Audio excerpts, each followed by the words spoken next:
ही ज्यादा चिंतित था। उसकी आंखों के सामने उसकी प्रिय बहन के शव को टुकड़ों में काट उसके मांस को पकाया जा रहा था, लेकिन वह असहाय था। जब वह जंगल गया तो पानी और लकड़ियों के साथ कुछ मछलियां और केकड़े भी ले आया। उसने मन ही मन सोचा, मैं अपनी बहन का मांस नहीं खा सकता, लेकिन अगर मैंने विरोध किया तो यह निर्दयी भाई मुझे भी मार डालेंगे। जल्द ही चावल और मांस तैयार हो गया और भोजन परोसा गया। सभी भाई मांस खाने के लिए उत्सुक थे। छोटे भाई ने चुपके से अपने खाने की जगह एक गड्ढा खोद रखा था। जैसे ही उसकी थाली में बहन का मांस परोसा गया, उसने बिना किसी को दिखाए मांस को गड्ढे में डाल दिया और मछली केकड़ा खाने लगा। बाकी के सभी भाई अपनी बहन की हड्डियां चबा रहे थे। जब सभी का पेट भर गया तो बड़े भाई ने छोटे भाई से कहा, अब यह जूठन साफ करो। छोटे भाई ने बहन की हड्डियां व बाकी अंगों को इकट्ठे किया और चुपके से उसी गड्ढे में डालकर मिट्टी से ढक दिया। समय बीतता गया। उस जगह से एक बांस का पौधा उग आया और धीरे धीरे वहां बांसों का समूह बन गया। फिर एक दिन एक संत वहां से गुजर रहे थे। तभी उनकी नजर बांस के समूह पर पड़ी, जो कि बहुत बड़ी और घनी थी और यह बाकी बांसों से थोड़ा अलग प्रतीत हो रहा था। तो संत ने सोचा, क्यों ना बांस से एक वाद्य यंत्र बनाया जाए जिससे मैं गांव में घर घर बजाकर भिक्षा मांग सकूं। तो उन्होंने एक बांस काट लिया और उसे अपने साथ ले गए। संत ने उस बांस से सारंगी नामक एक वाद्य यंत्र बनाया। वे उसे बजा बजा कर दिन भर लोगों के घर जाकर भिक्षा मांगते और बदले में खूब सारा उपदेश देते थे।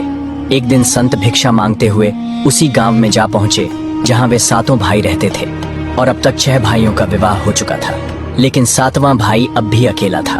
वह अपनी बहन के दर्द को भूला नहीं था और इसीलिए उसने विवाह भी नहीं किया। जब संत बड़े भाई के घर पहुंचे, जैसे ही उन्होंने आंगन में कदम रखा, उनके सारंगी ने खुद ही गाना शुरू कर दिया। नहीं बजो रे सारंगी, यही है दुश्मन सबसे बड़ा। बड़े भाई के घर नहीं बजो रे सारंगी, दया प्रेम सब छोड़कर रिश्ते में यही दाग लगाया। ये सुनते ही बड़े भाई के पसीने छूटने लगे। वह आवाज सुनकर तुरंत भांप गया कि यह तो मेरी बहन की आवाज है, जिसे हम सातों भाइयों ने बहुत साल पहले मार दिया था। वह सोच सोच कर परेशान हो रहा था कि कहीं अगर गांव वालों को सच्चाई का पता चला तो क्या होगा।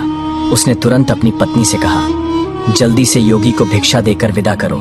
योगी बिना कोई प्रश्न किए भिक्षा लेकर वहां से आगे बढ़ गया। इसके बाद योगी बारी बारी से 6 भाइयों के घर पहुंचे। हर बार जैसे ही वे किसी भाई के आंगन में कदम रखते, सारंगी फिर वहीं करुण गीत गाने लगता। नहीं बजो रे सारंगी, यही है दुश्मन सबसे बड़ा। इन पापी भाइयों के घर नहीं बजो रे सारंगी। सभी भाई बहुत परेशान होने लगे, इसलिए एक के बाद एक सभी भाइयों ने अपनी पत्नी से कहा कि तुरंत योगी को भिक्षा देकर विदा कर दो। अंत में योगी सबसे छोटे भाई के घर पहुंचे। जैसे ही योगी ने उसके द्वार पर कदम रखा, सारंगी ने अपनी धुन बदल ली और एक नई मधुर संगीत बजने लगी। बजो रे बजो सारंगी, मेरे सबसे छोटे भाई के घर। मन की बात मन में छुपाकर युग युग से रख रहा है। बजो रे बजो सारंगी, यही है मेरे सबसे प्यारे भाई का घर। ये सुनकर छोटा भाई चौंक गया और सोचने लगा, यह तो मेरी बहन की आवाज जैसी प्रतीत हो रही है। फिर मन ही मन सोचा, नहीं, यह मेरा भ्रम है। लेकिन संगीत को बार बार दोहराने के बाद वह अजीब सा महसूस करने लगा। उसने तुरंत योगी को सम्मान पूर्वक अपने घर में बैठने के लिए कहा। छोटे भाई ने योगी का खूब सम्मान और जलपान से स्वागत किया। फिर उसने उनसे सारंगी की कहानी पूछी।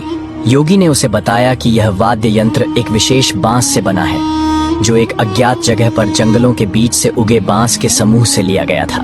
यह सारंगी से उत्पन्न संगीत और योगी की बात सुनकर छोटा भाई सोच में पड़ गया और मन ही मन विचार करने लगा कि हो सकता है इस सारंगी से मेरा कोई गहरा संबंध हो। फिर छोटे भाई ने योगी से विनती की, कृपया यह सारंगी मुझे दे दीजिए, मैं इसे हमेशा अपने पास रखूंगा। योगी ने सहानुभूति से उसकी ओर देखा और बिना कोई सवाल किए वह सारंगी छोटे भाई को सौंप दिया और वहां से चला गया। योगी के जाने के बाद छोटे भाई ने सारंगी को एक पवित्र स्थान पर रख दिया। उसने उसे धूप दीप जलाकर सम्मान दिया, जैसे वह कोई पूजनीय वस्तु हो। लेकिन कुछ ही दिनों में उसने अपने घर में एक अजीब सा बदलाव महसूस किया। हर दिन जब वह काम से लौटता तो देखता कि घर के सारे काम हो चुके हैं। घर एकदम साफ सुथरा मिलता, बर्तन भी साफ होते थे। शुरू में उसने सोचा कि शायद कोई पड़ोसी या भाभियां मदद कर रही होंगी, लेकिन जब यह सिलसिला रोज रोज दोहराने लगा तो उसका संदेह बढ़ने लगा। उसने अपनी भाभियों के घर जाकर पूछा, क्या मेरी गैर मौजूदगी में आप लोग मेरे घर की सफाई करती हैं? भाभियां चौंक गईं। हमें तो अपने ही घर के कामों से फुर्सत नहीं मिलती, तुम्हारा घर हम कैसे साफ करें? अब छोटे भाई की जिज्ञासा बढ़ गई। उसने सच जानने का फैसला किया। जब रात हुई तो वह बिना आवाज किए घर के एक अंधेरे कोने में छुप गया। आधी रात के करीब एक हल्की सरसराहट सुनाई दी। छोटे भाई की सांसें थम गई। कुछ ही क्षणों में सारंगी से हल्की रोशनी निकलने लगी। अचानक सारंगी के भीतर से धीरे धीरे एक परछाई सी उभरी, जो धीरे धीरे एक लड़की की आकार लेने लगी। छोटे भाई ने जो अपने आंखों से देखा वह अविश्वसनीय था। सारंगी से एक सुंदर युवती प्रकट हुई, लेकिन जब वह दिए की रोशनी में आई तो छोटे भाई का दिल जोर से धड़क उठा। वह युवती बिल्कुल उसकी मृत बहन जैसी दिख रही। वह चुपचाप घर की सफाई करने लगी।